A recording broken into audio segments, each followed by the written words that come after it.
আইএমএফের শর্ত পূরণের নামে বিদ্যুৎ জ্বালানি খাতে অনিয়মের দায় ভোক্তাদের ওপর চাপানোর অভিযোগ করেছে consumers association of Bangladesh CAB. এ খাতে যারা লুটপাট করছে নীতি নির্ধারকরা তাদের সুরক্ষা দিচ্ছে বলেও দাবি সংগঠনটির।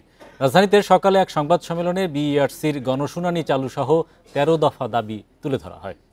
বিকাশে কম খরচে ক্যাশ আউটের লিমিট বেড়ে ৫০,০০০, প্রিয় এজেন্টও ২টা।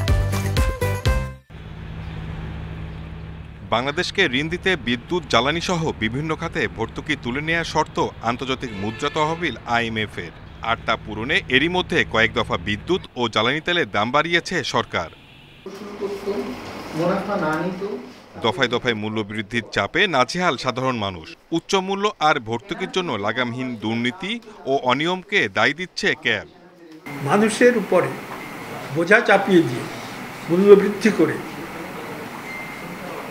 ভর্তুকি কমানোর যে পথ, সে পথ থেকে সরকারকে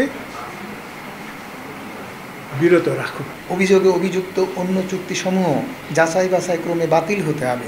সেই সাথে জ্বালানি সনদ চুক্তি ১৯৯৪ স্বাক্ষরে সরকারকে বিরত থাকতে হবে। ১৩ নম্বর, জ্বালানি নিরাপত্তা সুরক্ষার লক্ষ্যে বিদ্যুৎ ও জ্বালানির মূল্যহার বৃদ্ধি নিয়ন্ত্রণের জন্য এনার্জি প্রাইস স্ট্যাবিলাইজড ফান্ড গঠিত হতে হবে। বিদ্যুৎ খাতে বিদেশিদের সঙ্গে করা অনেক চুক্তি স্বচ্ছ নয় বলে অভিযোগ বিশেষজ্ঞদের। এ বিষয়ে সংসদে বিস্তারিত আলোচনার দাবি তাদের।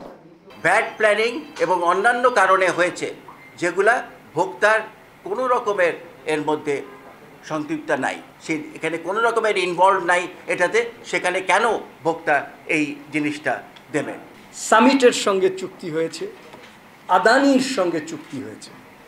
যেহেতু বার্ক এখন অ্যাক্টিভ না, সুতরাং এই চুক্তিগুলো ট্রান্সপারেন্ট না, এগুলো নিয়ে কোনো আলোচনা আমরা জানি না।